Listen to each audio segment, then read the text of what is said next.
I feel like this has probably been the best month to trial out this particular range. I have had a very bad mental health month this month, and I've had crazy bad anxiety.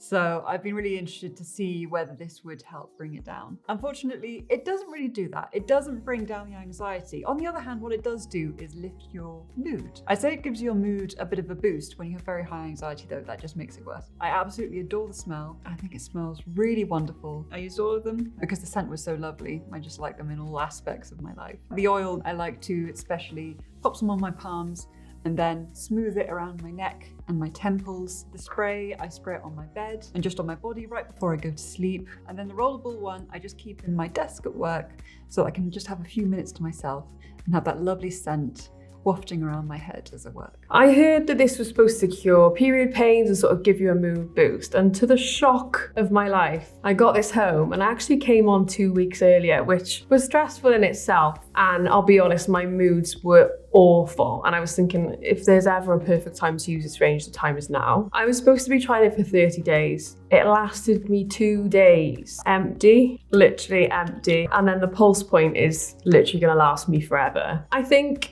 similar to when Rosa was describing this, it's not gonna get rid of anything. It's not gonna dramatically change your life. So that's something I do wanna say. The element of self-care made me feel better. Applying the body oil, then spritzing the spray and going up and putting it on my pillow instantly made me think, oh, you're looking after yourself, you feel better. So even if you don't agree with the smell or the smell doesn't affect your mood, that alone will help. What I like about this is they've actually used sage, which actually helps with sort of irritability, which is one of my worst symptoms of being on and around my period. And the geranium actually helps with sort of sadness and low mood, which I think is lovely the way that they've handpicked those ingredients. It did mood boost, but again, it didn't transform my life. So I would agree with the stat of 3 in 4 women actually felt like their mood were boosted, because I think we can all agree, whoever's tried this, it definitely did lift. I gifted this to my mum because she is going through menopause at the moment. She is absolutely fine for me to say, which is great. She's been using the body mist more because she sprays this on her pillow at night, which instantly relaxes her. She also uses it around the bathroom, so when she's using the shower or bath as well. She can really smell the rose and the sage within this collection, so that is such a relaxing scent for her. She also keeps a rollerball in her bag as well, so she'll just put this on whenever she feels a bit stressed. And she also thought this was an essential oil, so she has bought a diffuser, but she will start using this on her body. I've been using this range as kind of a peaceful moment for myself, which I really like because it encourages you to take that time just to relax. I've probably been using the oil the most. I love a massage. My boyfriend hates doing them, but I ask them all the time because I have quite a lot of muscle pain in my shoulder. I really loved using this as a massage. It has a really soothing and calming scent, and it spreads really easily on your body. It's got quite soothing notes of rose, geranium and sage, which I found did soothe and relax my senses. I'm not sure if it helped with my period pain, but it definitely was relaxing. This rollable surprised me the most. I wouldn't usually use one, but I actually loved how it felt on my wrist. It creates a really nice massaging sensation, and it's just a nice little moment of peace.